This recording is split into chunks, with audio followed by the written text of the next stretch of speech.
my French SOBs. When I found out that a number of these 131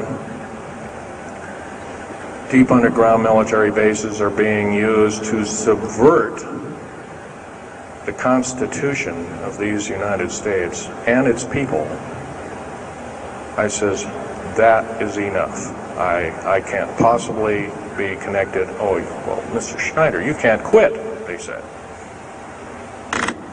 Well, I says, yes, I can. I'm an individual, I'm going to quit, and I'm walking off the job. And he says, so I got arrested and casually told, well, you got to finish a job. And so I caved into that part, and I finished 3 weeks, and then at that time my father was dying, and I was allowed home, and I never went back for my paychecks. Don't intend to either. These people are beginning to show signs of being our utmost enemy.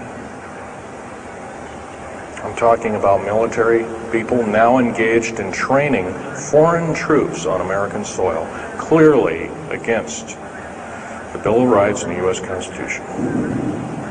It's why we formed a government, why our forefathers formed a government, a republic of these United States in the first place, way back 200 plus years ago.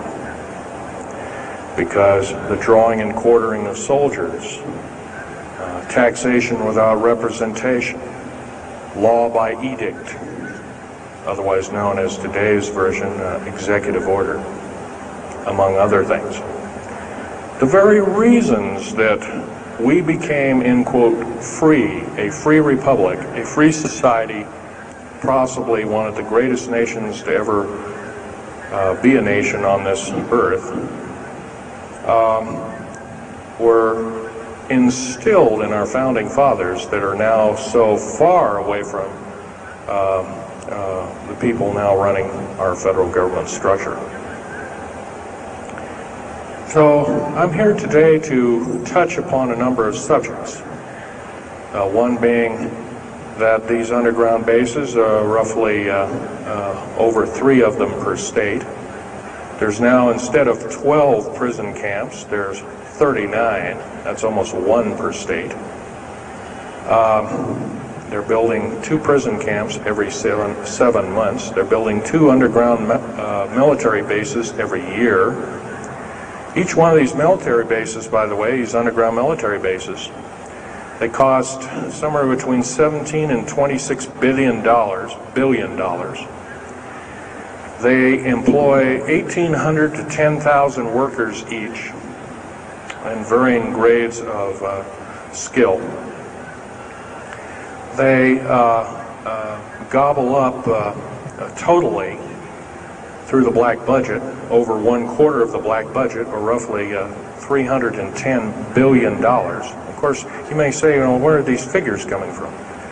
Well, the black budget, as we know it, in quote, black projects, which anything called black is significant of hidden from Congress, hidden from the American people, and very few people are even in the know about it at all. But black budget per year garners over $500 billion a year. And it's these kind of huge quantities and sums of monies are garnered through CIA drug activity, National Security Agency clandestine operations, mostly in Panama and South America. Now also engaged in Russia in bringing and refining strategic metals. By the way, you might want to ask, where's all these kind of interesting new metals coming from? Over here on the whiteboard we have the new periodic table. It's got 140 elements. Now in our high schools of today, I was in a high school about a week ago, I saw a new periodic table had 105 elements on it. Now somewhere we're not being told the truth. We're being lied to at every turn and every corner. We're considered less than morons. So the government has made itself an entity, an independent taxing body, an entity into itself, and isn't accountable to anybody, not even the so-called New World Order. They just go ahead and do everything willy-nilly as they please.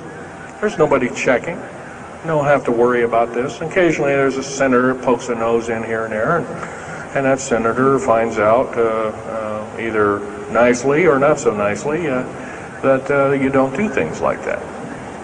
Now, if we're to gain a grip on our country, if we're to take our country back, we must first ask our public officials if they cannot tell us the truth, and we will impeach them, or they will be impeached, or they'll be tried as traitors.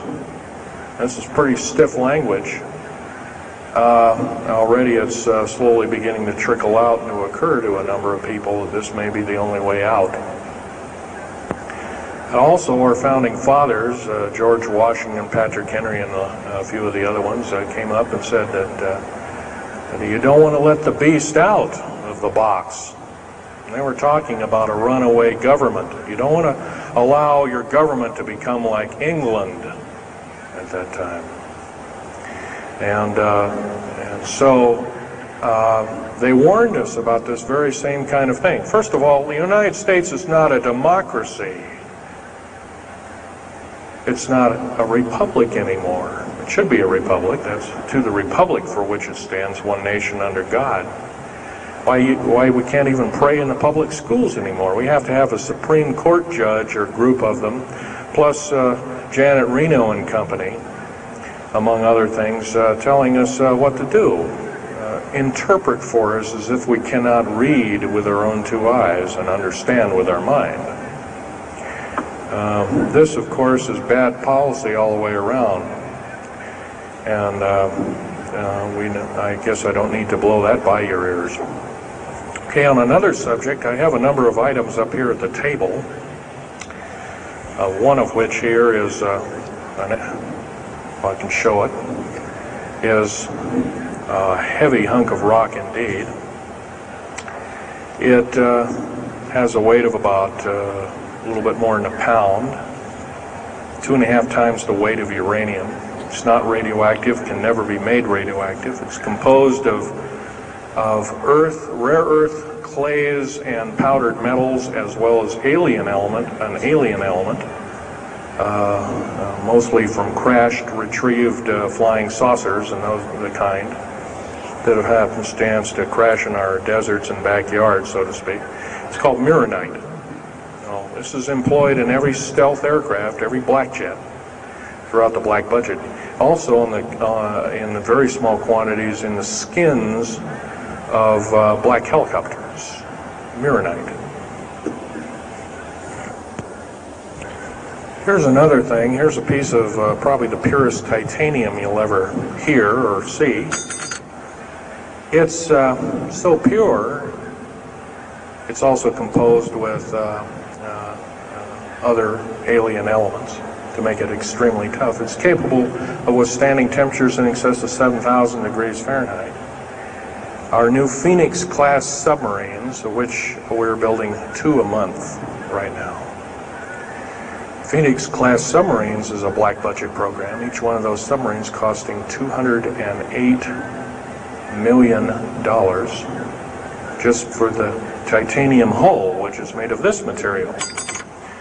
Approximately 10,000 pounds of it. Now, we've got, supposedly, as of the data right now, we've got 106 of these submarines. They're plying the waters and the waves. They can dive to a depth of over 7,000 feet and hold that for 3 months. It's a fantastic submarine indeed. It has 11 grid-bed nuclear motors on it, engines that run everything, purify the air. And by the way, these aren't your usual nuclear motor installation. They're very small. They're probably no bigger than this podium,